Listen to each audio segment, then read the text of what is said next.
pagi, selamat siang, selamat sore, maupun selamat malam para mahasiswa mata kuliah Tata Kelola Teknologi Informasi. Sebelumnya saya minta maaf karena untuk pertemuan perdana pada hari Rabu itu kita laksanakan secara daring karena pada hari Rabu dan Kamis saya harus ke Jakarta dan saya menghadiri undangan dari salah satu mitra perusahaan kita CTI Group. Mereka mengadakan acara pada hari Rabu dan hari Kamis dan saya baru balik di hari Kamis malam.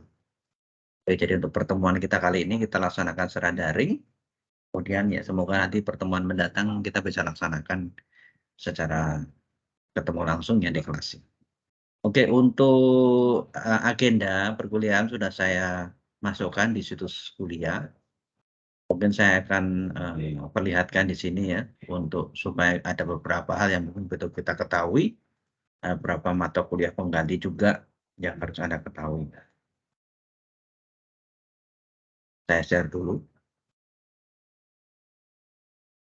Oke, jadi ini silabusnya untuk kelas kita TKTI. Pelaksanaan perkuliahan nanti di ruang diskusi 2. Ada pertemuan pertama nanti pada ya, tanggal 8 ini, harusnya hari ini ya, pada saat pelaksanaan hari Rabu ini, meskipun saya rekam dari Senin. Jadi kita mengenal mengenai IT governance, kemudian ada kelas pengganti nanti tanggal 11. Karena kelas pengganti kita laksanakan secara online ya, secara online. Kita online tapi online langsung bukan rekaman ya. Jadi pada tanggal 11 strategi teknologi informasi. Kemudian kita ketemu lagi tanggal 15 kita ketemu di kelas untuk kematangan dan strategi bisnis teknologi informasi. Kemudian tanggal 29 terus ada kuliah pengganti tanggal 1 April. Itu kita laksanakan secara online tapi online langsung, online sinkron. Kemudian tanggal 12 dan tanggal 19 kita ketemu di kelas. Terus kemudian pada tanggal 2 sampai 5 Mei ada UTS, kemudian pada tanggal berikutnya relatif tidak ada perubahan yang signifikan untuk untuk kelas penggantinya nggak ada sesuai dengan standar tidak ada tanggal merah ya. Itu jadi semuanya sesuai dengan jadwalnya pada hari Rabu. Terus kemudian ada beberapa yang saya buat daring. Ini ketentuannya dari universitas saya boleh mengadakan kelas daring baik sinkron maupun asinkron maksimum 7 kali. Maksimum 7 kali. Jadi nanti kalau memang ada kebutuhan kita ketemu di kelas, ya kita bisa ubah. Atau ternyata pada suatu saat ternyata saya ada tugas dan sebagainya, saya terpaksa mengubahnya menjadi daring, bisa asinkron atau asinkron. Kalau asinkron berarti kayak rekaman perkuliahan seperti sekarang ini. Atau bentuk-bentuk lain ya. Oke. Terus komponen penilaiannya UTS 25%, UAS 25%, dan tugas 50%. Tugas besarnya sama, yaitu paper yang tersubmit ke kepentingan nasional. Dan ini adalah referensinya. Oke, seperti itu ya, nanti Anda bisa lihat di situs kuliah. Oke, mari kita masuk di materi kita yang pertama, untuk pengenalan dari tata kelola teknologi informasi atau dalam bahasa Inggrisnya adalah IT governance. Saya share screen ya. Oke, semoga bisa kelihatan dengan baik ya. Jadi kita mengenal apa itu IT governance dalam bahasa Indonesianya atau bahasa Inggrisnya adalah tata kelola teknologi informasi bahasa Indonesianya ya. Hari ini kita melihat penjelasan mata kuliah, kemudian juga kita melihat peranan teknologi informasi dalam bisnis itu seperti apa. Oke, ini kenapa teknologi informasi dan komunikasi penting? Mengapa disebut penting atau important gitu ya? Karena ya tentu saja sekarang hampir semua aspek hidup kita nggak mungkin tidak ada teknologi informasinya ya.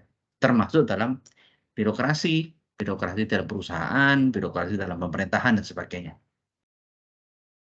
Jadi pendahuluan kita adalah pentingnya teknologi informasi, kemudian pentingnya manajemen sumber daya teknologi informasi sebagai prasyarat sukses teknologi informasi sebagai sumber keunggulan kompetitif. Jadi sekarang perusahaan antara satu perusahaan dan lain-lainnya berusaha untuk unggul daripada kompetitornya dengan memanfaatkan teknologi informasi dan sekarang sudah berbagai hal ya, dari yang paling sederhana dengan e-commerce sampai yang paling canggih dengan memanfaatkan AI atau kecerdasan buatan. Jadi keunggulan kompetitif itu seperti apa sebetulnya ya? Jadi suatu perusahaan dianggap memiliki keunggulan kompetitif apabila perusahaan itu atau organisasi tersebut memiliki kedudukan yang lebih unggul dibanding kompetitor. Jadi dia memiliki kedudukan lebih unggul. Unggulnya itu dari sisi apa? Yang pertama adalah lower cost. Jadi dia bisa beroperasi dengan biaya lebih rendah, tetapi bisa higher quality. Bisa menghasilkan produk yang berkualitas lebih tinggi, dan juga produk dan service yang mereka berikan itu adalah leading. Jadi yang menjadi acuan dari produk dan service yang lain. Mungkin yang Anda bisa membayangkan perusahaan seperti Apple Computer gitu ya. Produk yang dia keluarkan selalu menjadi acuan perusahaan lain dalam buat produk. Kalau ada tipe produk yang baru, yang perusahaan lain akan cenderung mengikuti gitu ya. Cenderung mengikuti. Contohnya, kalau di Indonesia, apa ya sebetulnya ya. Jadi perusahaan-perusahaan teknologi Indonesia kebanyakan masih berupa teknologi yang sebetulnya berlisensi dari negara lain sih ya. Jadi masih belum bisa dilihat secara langsung perusahaan yang memiliki keunggulan kompetitif ini ya.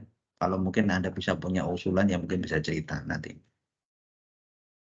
Nah ini ya, menurut Michael Porter, itulah strategi untuk mendapatkan keunggulan kompetitif itu bisa dilaksanakan dengan 3 pendekatan ya, bidang pendekatan, strateginya ya. Yang pertama adalah cost leadership. Jadi saya bisa memimpin dalam hal cost gitu ya. Jadi saya bisa melakukan efisiensi sedemikian rupa sehingga perusahaan bisa berjalan dengan sangat efisien. Mungkin salah contohnya perusahaan Detik gitu. Detik.com itu kan portal berita ya. Sebelum yang lainnya sudah sangat maju, Detik.com adalah salah satu yang maju duluan ya, bahkan Kompas pun ketinggalan, dan suatu saat yang lalu pernah itu dipelajari oleh Google, dan sebenarnya Google itu tertarik untuk, kalau kabarnya ya, Google tertarik mengakuisisi ya.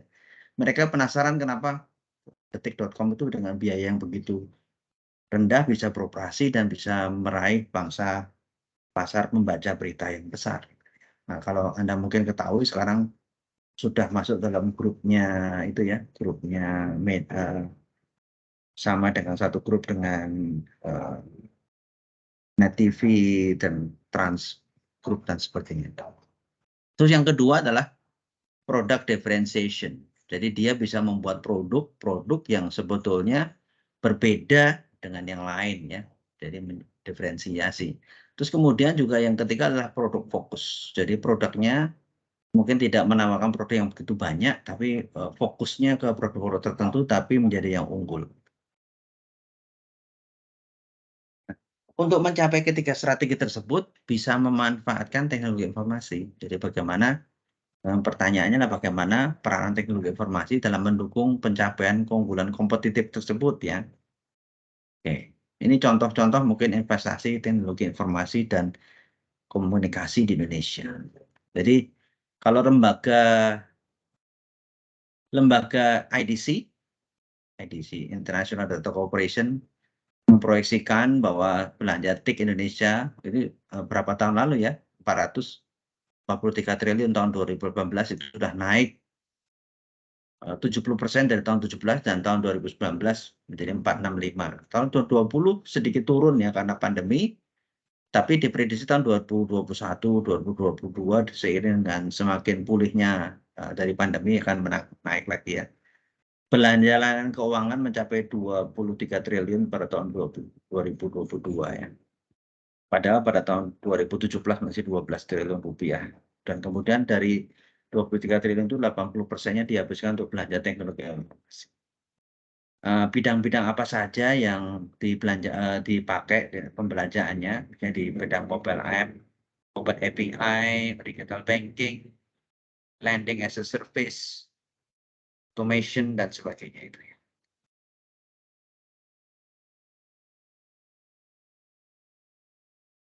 Ini prediksi IDC berikutnya ya, yang saya kumpulkan di beberapa portal berita, dari 40% GDP Indonesia akan menjadi digital pada tahun 2021. Terus di tahun 2022 diprediksi, ini berita tahun 2022 ya, ada salah ketik sedikit ya, 81 perusahaan Indonesia akan menggunakan layanan cloud. Ini suatu berita yang baik ya, karena sebetulnya Layanan cloud ini masih belum banyak dipakai di Indonesia. Di luar negeri, negara maju, kayak di Singapura, di Amerika, di Eropa, sudah hampir sebagian besar perusahaan sudah menggunakan layanan cloud. Nah, sekarang mereka pada perusahaan-perusahaan layanan cloud sudah masuk di Indonesia, Azure, Amazon Web Service, Alibaba Cloud, dan sebagainya, karena mereka memanfaatkan momentum ini ya. Adopsi dari layanan cloud akan semakin meningkat di masa mendatang, dan mereka juga banyak berinvestasi di perguruan tinggi ya, supaya para mahasiswa, para alumni sudah mulai mengenal layanan cloud ya. Nah, nilai pasar layanan cloud Indonesia atau cloud computing diperkirakan 933 juta dolar, mendekati 1 miliar dolar ya pada tahun 2023 atau naik 25% dari 2022 yang hanya sekitar 747,15 juta dolar. Nah, tetapi ada yang sedikit berbeda sekarang adalah pengiriman ponsel secara global itu hanya diperkirakan meningkat tipis. Jadi mungkin karena masalah ekonomi, habis pandemi, ekonomi lebih sulit, orang cenderung untuk menunda untuk membeli handphone ya. Ini kemungkinan juga karena saturasi, ada juga kemungkinan karena memang dulu ada krisis chip ya yang terjadi pada saat pandemi kemarin. Dan juga ini juga sama dengan prediksi untuk pasar komputer ya, PC dan laptop dan sebagainya, diprediksi peningkatannya nggak sebesar sebelumnya. Ya mungkin ya karena pandemi sudah berakhir, jadi kebutuhan perangkat digital cenderung lebih landai daripada kemarin waktu pandemi, sehingga menimbulkan semacam global chip shortage. Ini belanja edge computing di Indonesia diperkirakan bertumbuh 13,1% dibandingkan tahun sebelumnya. Jadi pada tahun 2023, IDC memproyeksikan belanja edge computing di dunia itu sendiri itu 208 miliar dolar.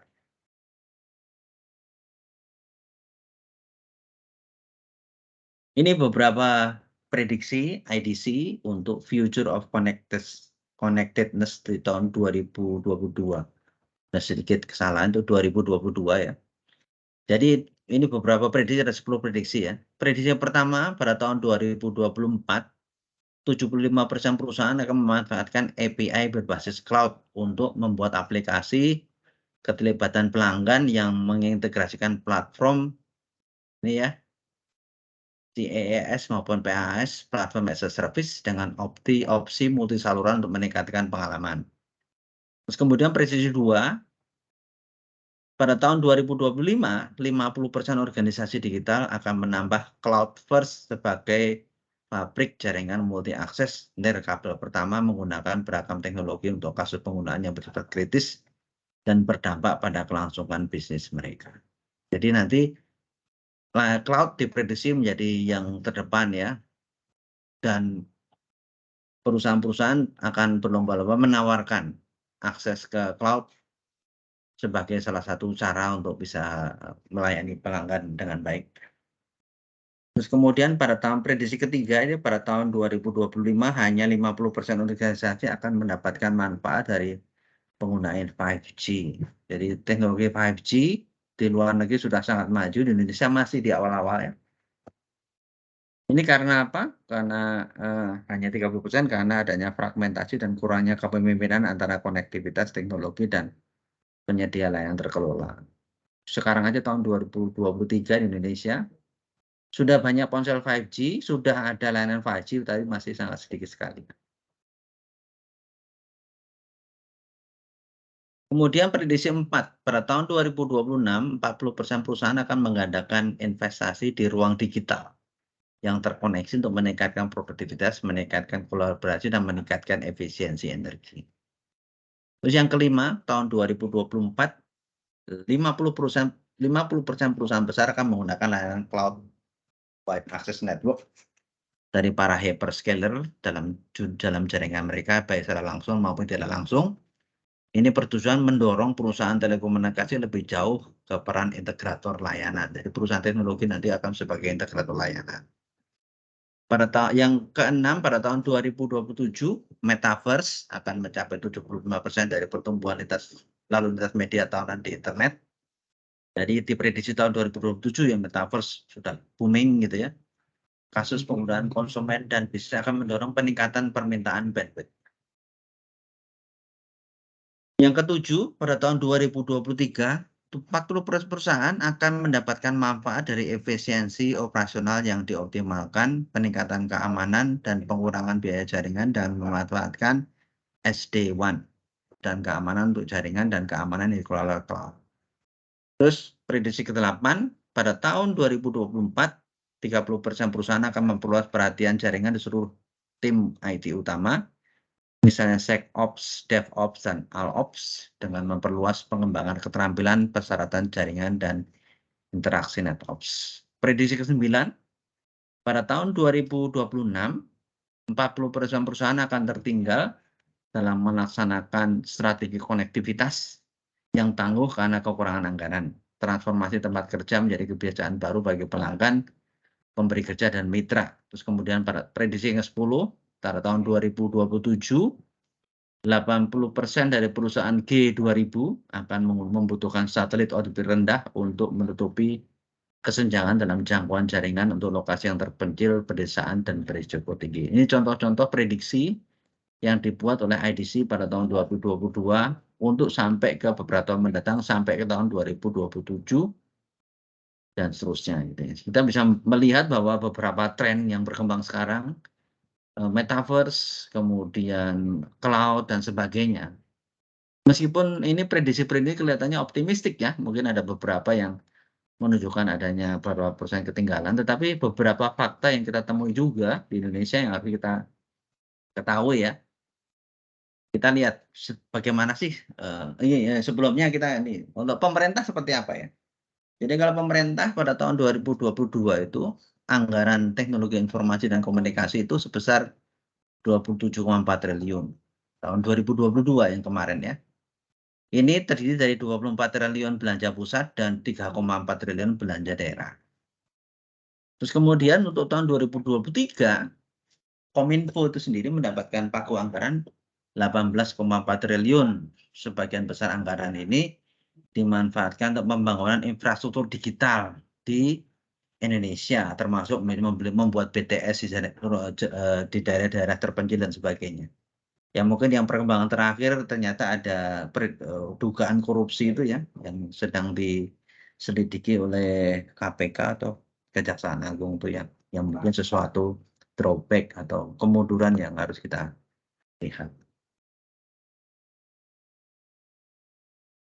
Tren terkini ya, ini mungkin sesuatu yang harus kita lihat bahwa GoTo, perusahaan gabungan antara Gojek dan Tokopedia yang digadang-gadang sebagai perusahaan startup terbesar di Indonesia, ternyata sahamnya turun signifikan dan sahamnya sudah di bawah Rp100 per lembar ya, padahal dulu waktu launching itu 800 dan diprediksi akan bisa mencapai 50-an nanti atau istilahnya saham goceng gitu ya.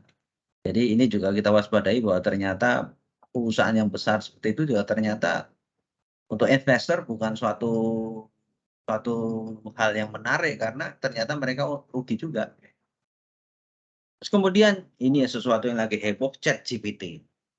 Anda harus mencoba ini ChatGPT ya. Ini kemampuan suatu AI bisa menjawab berbagai pertanyaan yang ditanyakan secara dialog dan beruntun begitu dan jawabannya bisa sangat sempurna dan bagus. Bahkan bisa membantu orang coding, membantu merangkum dan sebagainya itu ya, dengan teknologi model yang baru namanya transformer. Terus kemudian ini fakta-fakta bahwa banyak perusahaan startup yang sekarang ini sudah harus menemui kenyataan bahwa mereka sudah tidak bisa mendapatkan pendanaan lagi dan akhirnya mereka mem-PHK banyak sekali karyawannya. Dan juga berbagai macam, tren-tren lainnya yang harus diwaspadai ya. Ini contohnya yang lagi banyak adalah bank digital ya, Bank Jago, SeaBank, Blue, terus macam-macam lainnya ya, bank digital. Jadi bank tersebut tidak memiliki bangunan fisik, kita semua berinteraksi menggunakan, handphone, app yang mereka miliki dan Bahkan kita bisa mendapatkan bunga yang lebih bagus daripada kalau kita misalnya menabung atau berdeposito di bank-bank konvensional. Genius juga termasuk ya. Oke, seperti itu ya. Jadi dan masih banyak tren lainnya lagi yang kita bisa perhatikan yang terjadi di Indonesia. Ini juga sesuatu yang besar juga. Jadi di samping perang Rusia ke Ukraina, invasi Rusia ke Ukraina adalah chip war. Jadi Amerika membatasi ekspor teknologi tinggi termasuk teknologi chip ke China. Jadi dengan upaya untuk menghambat perkembangan teknologi maupun perkembangan teknologi militer mereka terutama ya. Dan ini akan berlanjut. Nah, ini kita juga harus lihat bagaimana nanti perannya dalam perkembangan teknologi informasi dan komunikasi di masa-masa mendatang. Oke, ini yang sebagai gambaran saja apa yang sedang terjadi di beberapa di dunia maupun di Indonesia yang berkaitan dengan koperasi, lengkap dengan prediksi dan sebagainya. Nah, sekarang kita coba melihat perusahaan ya, karena itu mata kuliahnya adalah IT governance, lebih ke arah ke company gitu ya. Nah, suatu company, perusahaan itu didirikan biasanya memiliki suatu visi dan misi biasanya. Semua perusahaan biasanya memiliki visi misi dan kemudian diturunkan menjadi strategi. Jadi IT dalam beberapa domain, ya, kita lihat domain bisnis ya. Formulasi strategi biasanya dipandang memiliki 3 elemen. Ada visi, setiap perusahaan memiliki visi. Kemudian setiap perusahaan juga memiliki misi yang biasanya adalah cara mencapai visi. Jadi visi itu semacam cita-cita. Kemudian misi adalah bagaimana cara mewujudkan cita-cita tersebut ya. Terus kemudian untuk mencapainya harus dipetakan tahapan demi tahapannya, maka tentukan dinamakan strategi. Kalau dalam dunia pendidikan, biasanya ya core value-nya ya proses pembelajaran kalau pemanfaatan teknologi informasi ya. Sekarang sudah mulai ada tren di Indonesia maupun di luar negeri adalah kampus-kampus digital. Kalau Anda perhatikan di Indonesia sudah mulai ada beberapa kampus digital, misalnya Muhammadiyah juga memiliki Cyber University, kemudian ada Universitas Cyber Asia dan beberapa perguruan tinggi cyber lainnya. Dia tidak memiliki gedung yang besar dengan ini kayak semacam universitas terbuka tetapi yang versi yang lebih baru ya, versi swasta gitu. Dan ini sudah mulai tumbuh dan berkembang di Indonesia. Dan itu tidak akan mungkin berjalan dengan baik tanpa adanya teknologi informasi yang mendukungnya ya. Kalau peran langsung dari IT di dunia pendidikan ya proses pembelajaran, ada simulasi, multimedia, visualisasi dan sebagainya. Pemberdayaan dosen misalnya bahwa dosen sekarang sudah menjadi bukan sumber dari resource tetapi mahasiswa bisa mencari sumber resource lainnya. Dosen adalah salah satu saja. Dan bahkan dosen hanya sebagai fasilitator saja gitu ya. Terus kemudian juga bisa membantu mengelola aset intelektual, kemudian mendukung proses penelitian dan juga e-learning. Kalau peran yang tidak langsung, misalnya operasional, administrasi, dan sebagainya. Nah, kita lihat ya, jadi kalau kita lihat di dunia organisasi, perusahaan, dunia pendidikan, institusi, dan sebagainya, peranan teknologi informasi itu kita bisa rangkum menjadi 4 ya. Jadi peranan TI sebagai melayani bisnis, jadi mereka menggunakan teknologi informasi untuk beroperasi bisnisnya. Terus kemudian yang kedua adalah sebagai enabler, driver bisnis, kemudian juga sebagai kolaborasi dengan customer, alat kolaborasi dengan customer ataupun vendor, dan juga sebagai sarana untuk mencapai keunggulan kompetitif. Nih kita lihat sebagai TI, peranan TI dapat berperan sebagai driver bagi strategi bisnis dulu ya. Yang pertama sebagai transformation driver. Jadi strategi di sini kalau teknologi informasi sebagai transformation driver, Anda harus lihat ya perusahaan memiliki 2 strategi biasanya, strategi teknologi informasi dan strategi bisnis. Jadi mereka memiliki strategi bisnis, berarti bisnisnya mereka ingin menjadi seperti apa. Terus kemudian mereka juga memiliki strategi teknologi informasi. Teknologi informasi yang mereka pengen menjadi seperti apa. Jadi ada strategi TI, ada strategi bisnis. Kalau suatu perusahaan yang memanfaatkan TI sebagai transformation driver-nya, strategi teknologi informasi itu yang diadopsi menjadi strategi bisnisnya. Jadi mereka menggunakan teknologi informasi sebagai cara baru untuk kompetitif dalam menjalankan bisnisnya. Misalnya dengan e-commerce berarti menciptakan pasar baru, terus mau bisa meningkatkan hubungan dengan pelanggan atau menerapkan standar operasional yang excellent atau unggul. Ini contohnya mungkin yang perusahaan-perusahaan teknologi luar negeri, misalnya Dell. Dell itu sekarang masih terkenal di laptopnya ya, masih ada banyak laptop Dell. Dell juga menghasilkan berbagai perangkat lainnya sebenarnya, tapi kebanyakan perangkat-perangkat server sekarang. Terus Amazon. Amazon siapa yang nggak kenal Amazon ya, perusahaan e-commerce terbesar di dunia. Mereka juga menawarkan layanan cloud computing yang sangat besar di dunia, yaitu Amazon Web Service. Terus Cisco juga perusahaan jaringan yang sangat besar di dunia. Jadi mereka memanfaatkan teknologi informasi khususnya web untuk menjalankan bisnis. Ini contoh misalnya ini ya peranan teknologi informasi misalnya di Amazon gitu ya. Kita tahu perusahaan Amazon itu sebetulnya dulu awalnya adalah perusahaan yang menjual buku. Kemudian lama-lama mereka menjual barang dan akhirnya sekarang menjadi salah satu e-commerce yang terbesar di dunia.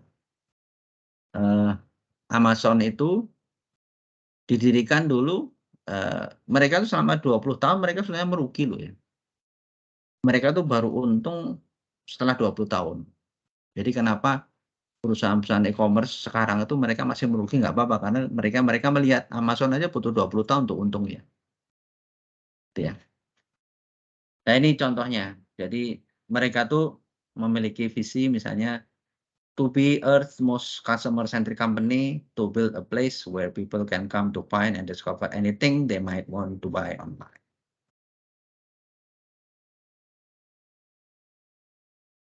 Dell misalnya. Dell itu dulu terkenal karena mereka menyaingi perusahaan-perusahaan komputer, PC komputer yang mereka biasanya kalau perusahaan PC komputer itu mereka bikin komputer terus ditaruh di dealer-dealernya atau di seller-sellernya sudah spek tertentu yang nggak bisa dirubah gitu ya.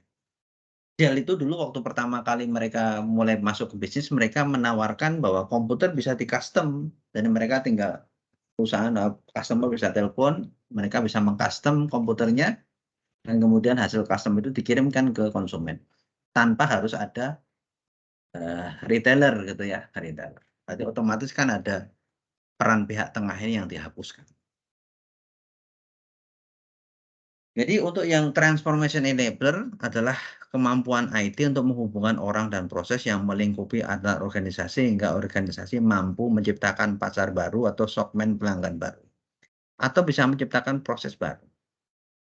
Ini contohnya ada perusahaan kurir di Amerika namanya FedEx. FedEx. Mungkin kalau di sini ya kayak Pos, terus kemudian JNT, terus kemudian JNE, Tiki dan sebagainya itu ya. FedEx salah satu perusahaan besar di Amerika, swasta itu ya. Kalau yang negeri itu namanya UPS, United Postal Service. Kemudian sekarang sudah mulai ada Amazon juga memiliki layanan kurir sendiri ya. Mereka tuh FedEx tuh yang pertama kali menciptakan tracking yang kita juga manfaatkan sekarang kalau beli online itu kita bisa melacak barang yang kita beli sekarang ada di mana. Yang pertama kali menciptakan itu adalah FedEx.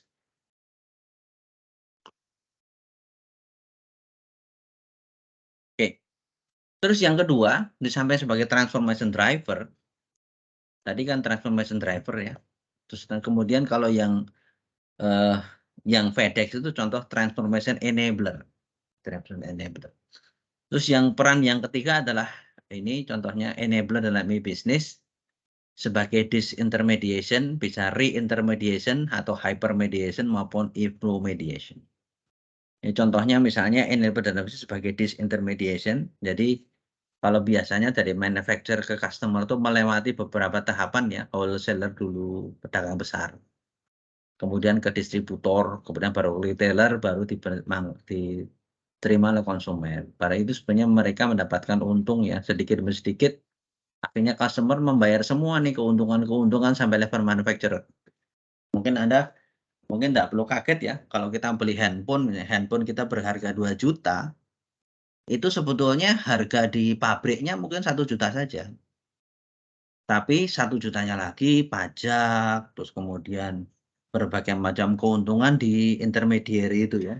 Jadi dengan direct system itu nanti bisa dihilangkan ya, sehingga otomatis akan memangkas banyak sekali biaya. Contohnya kayak handphone Xiaomi itu dulu pertama kali muncul mereka juga direct seperti itu ya, mereka menjual via online, mereka nggak jual via toko yang tokonya akan mengambil keuntungan. Jadi ini dimanfaatkan dengan cara e-commerce contohnya. Terus kemudian juga yaitu langsung direct gitu ya, dari, manajemen sistem supply chain-nya langsung direct, tidak perlu melewati berbagai macam tangan di tengah yang dia juga mengambil untung gitu.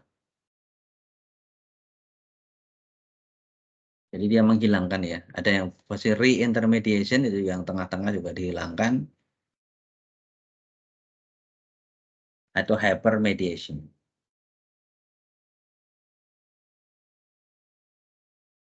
Kalau ada lagi namanya info mediation, itu lebih ke arah masalah informatifnya ke konsumen gitu ya. Jadi peranan strategik teknologi informasi ada 2, yaitu dia working inward, jadi dia bekerja di dalam. Biasanya teknologi informasi dimanfaatkan untuk mengefisiensikan operasional di dalam perusahaan ya, supaya lebih bagus, lebih efisien, lebih ramping dan sebagainya. Tapi juga working outward, jadi bagaimana relasinya dengan customer bisa lebih bagus. Terus kemudian juga working across. Nah, working across itu berarti relasi dengan bisnis partnernya, jadi suppliernya maupun perusahaan lain yang bekerja sama dengan dia. Jadi ada working inward, jadi dia misalnya business to employee ya, jadi bisnisnya memperlakukan employee-nya supaya dia lebih produktif dengan berbagai macam proses bisnis yang lebih ramping dan lebih efisien. Ada yang namanya working outward, berarti bagaimana perusahaan bisa melayani customer dengan sebaik-baiknya, dengan berbagai macam kanal, dan tadi ya contohnya tadi di 10 prediksi tadi, banyak nanti memanfaatkan cloud computing untuk melayani konsumen. Atau working across, berarti antara business to business.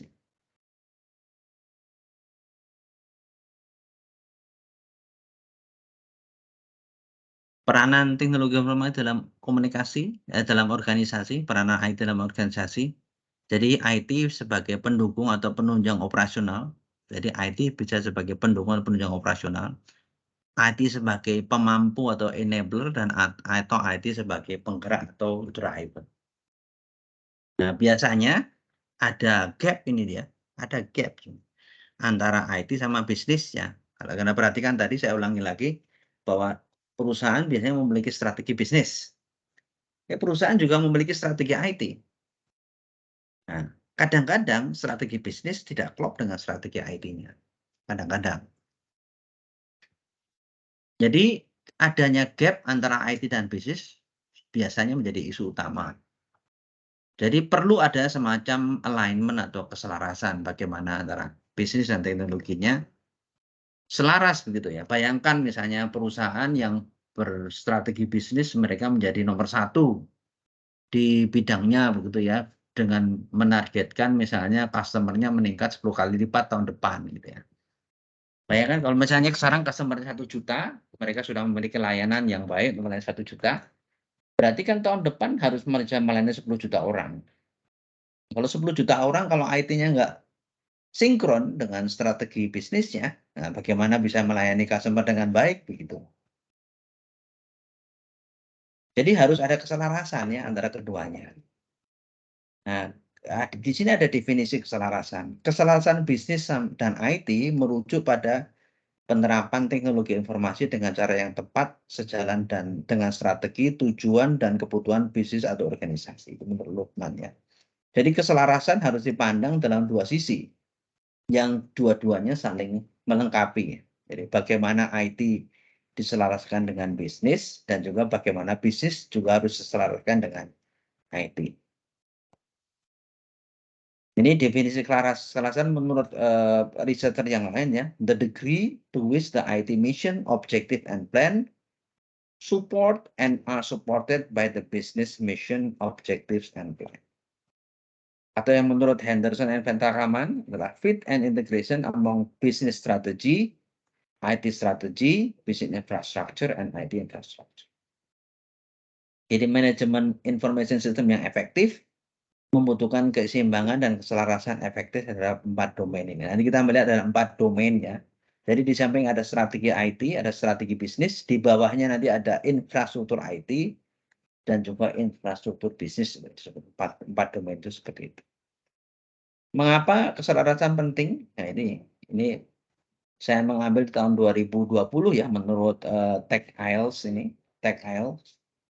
Ada business issue dikomparasi dengan IT priorities dan juga dikomparasi sama challenge ya. Jadi kalau isu-isu bisnis yang di tahun 2000-an sekarang ini apa sih? Ya, bagaimana menarik atau mempertahankan customer baru. Ini customer baru masuk, bagaimana mereka tetap betah gitu ya, karena dengan banyaknya godaan dan sebagainya ya. Terus kemudian bagaimana mereka akan profitability atau keuntungan, increasing business growth, bagaimana supaya perkembangan perusahaan itu konstan gitu ya. Terus kemudian keeping pace with competition, jadi bagaimana mereka tetap bisa berkompetisi dengan sehat, konsisten ya. Reducing operational cost, mengurangi cost operasional. Attracting and retaining employees, bagaimana employee-nya tetap betah, itu juga tantangan terutama di bidang IT. Improving quality and product and processes, jadi bagaimana meningkatkan kualitas produk dan proses-prosesnya. Improving workforce productivity, meningkatkan produktivitas pekerjaannya. Kemudian improving effectiveness of sales and marketing, meningkatkan efektivitas dari sales dan marketingnya, dan kemudian focusing on new market, bagaimana menciptakan market yang baru. Kalau di IT sendiri, prioritasnya sekarang itu lebih ke arah cloud, komputasi awan, solusi mobile, kolaborasi, service-service yang manage atau terkelola pihak lain gitu ya. Solusi-solusi security, virtualisasi, voice assistant, kemudian unified communication, unified workforce, dan SD-WAN. Nah ini akan ada challenge ya, karena ada perbedaan antara isu-isu bisnis sama itu priorities. Misalnya kita pindah ke cloud, masalah security-nya bagaimana data tersebut gitu ya. Jadi kenapa dulu saya diundang ke BCA berapa bulan yang lalu, mereka menggunakan teknologi cloud ya. Tapi mereka memiliki data center sendiri, tidak menggunakan data center yang disediakan pihak ketiga gitu. Karena ada ketentuan itu ya, bahwa data perbankan itu data yang sensitif, sehingga tidak boleh ditempatkan ke pihak lain, harus dikelola sendiri oleh banknya. Terus misalnya customer experience misalnya, apakah dengan menggantikan teller gitu, menjadi digital, customer experience-nya akan lebih baik atau lebih buruk gitu ya. Terus maintaining current IT infrastructure, budget constraint, social networking, mobile device security, data protection, recovery, business continuity, managing data growth, data application integration, maupun finding qualified and train people adalah challenge-challenge yang dihadapi sekarang gitu. Mendapatkan sumber tenaga kerja yang bagus itu jadi tantangan, banyak dari rebutan sekarang, terutama di bidang IT. Oke, nanti kita lihat ya, bagaimana hubungan antara TI sama fungsi bisnis lainnya. Biasanya aktivitas teknologi informasi itu melingkupi dan mencakup seluruh organisasi. Seluruh bagian organisasi bisa terbantu kalau menggunakan teknologi informasi. Jadi dia akan memengaruhi seluruh fungsi bisnis dan bisa melampaui batas organisasi itu sendiri, karena dia mungkin harus berinteraksi dengan perusahaan atau organisasi lain, dan juga mempengaruhi setiap level manajemen. Setiap level manajemen akan terbantu apabila menggunakan IT dengan baik ya, sampai di level misalnya visualisasi data sampai pengambilan keputusan di level lebih tinggi. Jadi dampaknya akan mempengaruhi seluruh rantai nilai termasuk supplier dan customer. Ini biasanya salah satu cara menggambarkan rantai nilai ya dengan menggunakan Porter. Jadi nanti ada biasanya aktivitas primer itu apa saja, kemudian ada aktivitas pendukung supporting, semuanya untuk mendukung tujuan akhir dari perusahaan.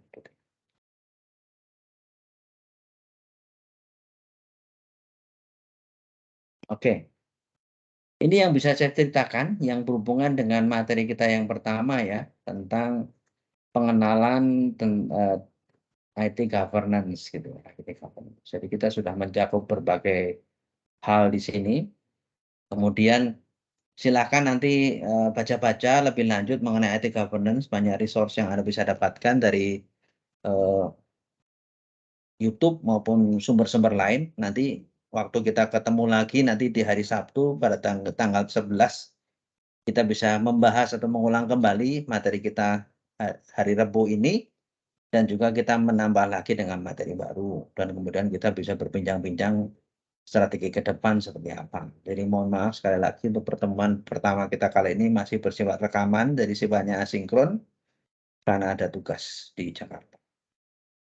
Oke, terima kasih atas perhatiannya. Saya akan, matikan sebentar lagi rekamannya dan sampai jumpa di pertemuan di hari Sabtu mendatang. Oke, terima kasih.